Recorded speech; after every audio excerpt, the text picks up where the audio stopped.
আসসালামু আলাইকুম রহমতুল্লাহ। Welcome to Molla news TV. Molla news টিভির পক্ষ থেকে ব্যাংক গ্রাহকদের জন্য একটি মহামূল্যবান গুরুত্বপূর্ণ আপডেট নিউজ।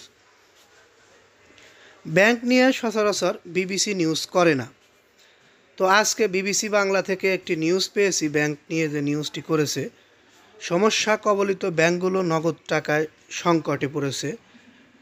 এই নিউজগুলো শুধুমাত্র বিবিসি বাংলা করেছে ঠিক এমনটা নয়, আজকে অনেক পত্রিকার হেডলাইনও এটি রয়েছে।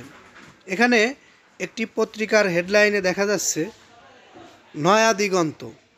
এই পত্রিকার হেডলাইনটিতে দেখা যাচ্ছে যে বলা হয়েছে সমস্যা কবলিত ব্যাংকগুলো নগদ টাকা সংকটে। বিষয়টি আসলে আমরা আরও গুরুত্ব সহকারে দেখেছি, এ কারণে পুরো নিউজটি আমি আপনাদের মাঝে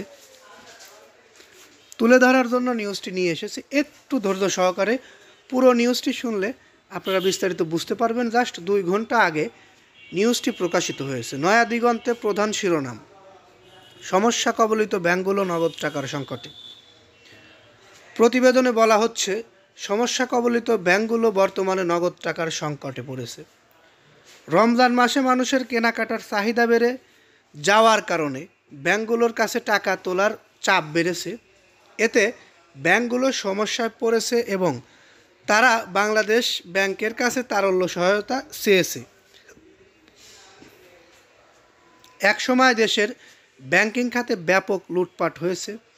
বিশেষ করে এস আলম নামক এক ব্যক্তি দেশের বৃহত্তম ব্যাংকসহ বিভিন্ন ব্যাংক থেকে বিপুল পরিমাণ টাকা উধাও করেছে।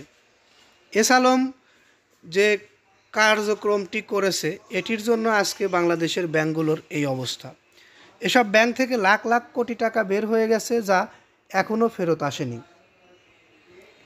বর্তমান পরিস্থিতিতে বাংলাদেশ ব্যাংক ওই ক্ষতিগ্রস্ত ব্যাংকগুলোর পুনর্গঠন শুরু করেছে এবং কয়েকটি ব্যাংক এর মধ্যে ঘুরে দাঁড়িয়েছে।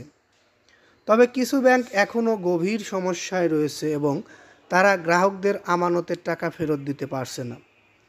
বিশেষ করে সোশ্যাল ইসলামী ব্যাংক কিছু ভালো অবস্থানে থাকলেও রমজানে বাড়তি চাপের কারণে ত্রাহি অবস্থায় রয়েছে।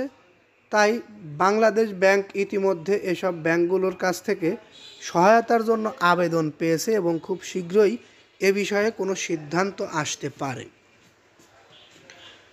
নিউজটি আমরা পেয়েছি বিবিসি বাংলার মাধ্যমে এবং বিভিন্ন পত্রিকার প্রধান শিরোনামের মাধ্যমে।